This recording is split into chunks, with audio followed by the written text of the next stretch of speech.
Hi, my name's Phil. I like talking about politics, and in this video I'd like to discuss an apology and a U-turn of sorts from Starmer, as it's announced that there are plans to raise the threshold for the winter fuel payments. Now, you would think any hint of a U-turn from the government should be like manna from heaven for the leader of the opposition. Yet such is Badenoch's incompetence. She is the one who ended up looking silly today. But first, for daily news and commentary, please hit the subscribe button to stay notified. So before I get on to these weird exchanges in PMQs today over the winter fuel allowance, let's kick off with an apology from Starmer yesterday. During last week's PMQs, Plaid's leader Liz Saville-Roberts was attacking Starmer's Island of Strangers speech, contrasted with more positive things he'd said about migrants in the past, and asked if there are any beliefs which can survive a week in Downing Street, to which Starmer, pretty tetchily before actually answering the question, said yes, the belief that she talks rubbish, which attracted a bit of criticism, and Starmer has now apologised, albeit taken 6 days to do so, but there is reason for that. Now, just to be clear, it's hardly the most uncultured thing a British Prime Minister has said about another MP, even in recent years. In fact, the House of Commons frequently displays incredibly rude behaviour, which would embarrass the Sex Pistols.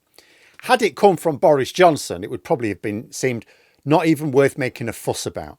But Keir Starmer is supposed to be the serious one. I mean, he's not entertaining. The point of a technocrat is you accept they're not box office, which politics often requires of its leaders, but you're supposed to accept that in return for professionalism. Starmer's supposed to be the Prime Minister who conducts himself with respect, even if many other MPs across the House do not. That's why it was particularly jarring when he made that playground level response. I mean, you know, he may have been genuinely aggrieved that people keep misreporting what he said in his speech, but you know what? You will get people trying to quote you out of context in politics. And if you make no effort to bulletproof your speeches from misinterpretation, you cannot complain if people take things the wrong way. So the fact that Starmer apologised, and the reason why it took 6 days is because he apologised in person to Saville-Roberts in the House of Commons at the next time that they were both there together. So it's on the record. That's good. And the reason I mention this first is partly to emphasise that it is possible to admit a mistake in politics without it being a terrible thing. Because Starmer has also tentatively done the same over the winter fuel allowance policy, albeit in a way which doesn't technically admit a mistake.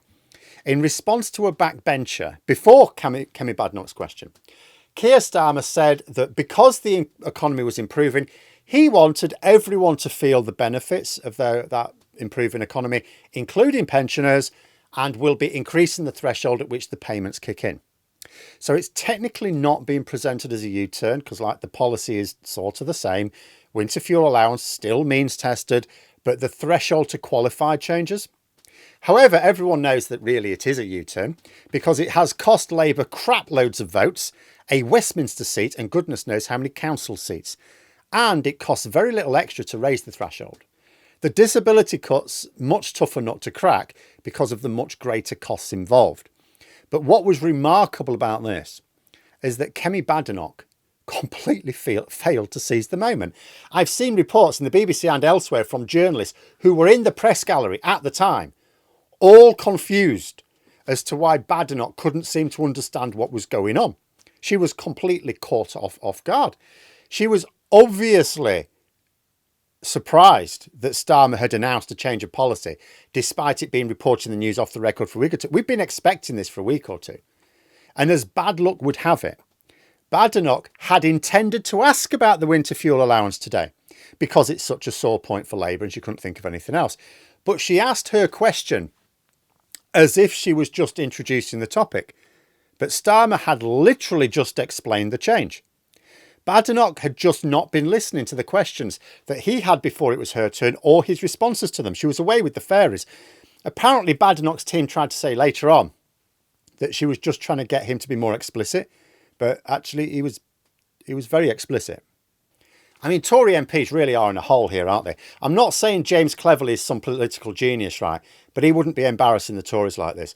And remember, the reason Cleverly is not the Tory leader right now is because a load of Cleverly's less clever supporters voted tactically for Badenoch, which ended up dumping their man out of the contest in the final round. So Tory MPs really only have themselves to blame. They know they can't carry on with Badenoch, but they're trapped. It will look bad if they get rid of yet another leader so soon, and they could end up with Robert Jenrick, who might actually be even worse for them. And when the Conservatives are facing literally an existential threat, they can't afford to act in haste and make things worse. I've talked before about the potential end game being the Canada solution, whereby a badly damaged Conservative Party ended up merging with their Reform Party a few decades ago to create a much nastier Tory party. But some people talk of another parallel closer to home, that of the Liberal Party in Britain. They used to form governments.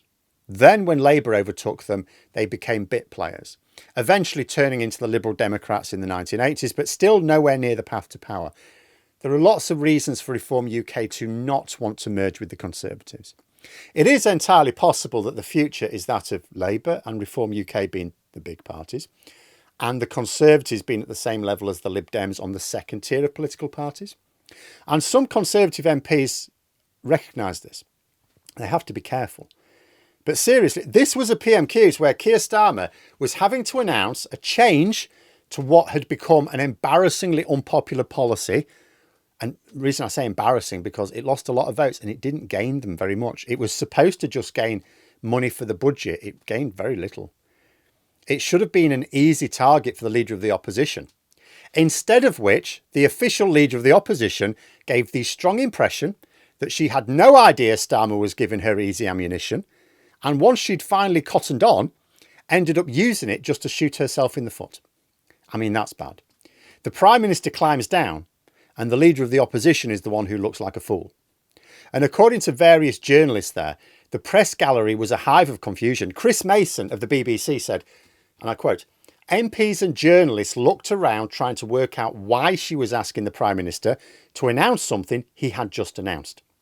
I mean, I'm not really one for showing sympathy to MPs in general, and certainly not Conservative MPs, but pity the vaguely intelligent ones. There they are, looking at their leader making a complete fool of herself, while the Prime Minister's U-turning, and knowing that getting rid of her could actually make things worse. Can't help feeling a little bit sorry for them. Still, that is what they voted for. It's not like they can claim they didn't realise she'd be this bad. Her less than impressive talents had been on full public display for 2 years as business secretary. But there we are. Those are my thoughts. Let me know yours in the comments below. If you've enjoyed the video, please click the like button and subscribe for further content. If you'd like to support the channel further, you can click the join button for memberships. Thanks for watching, and until next time, I'll see you later.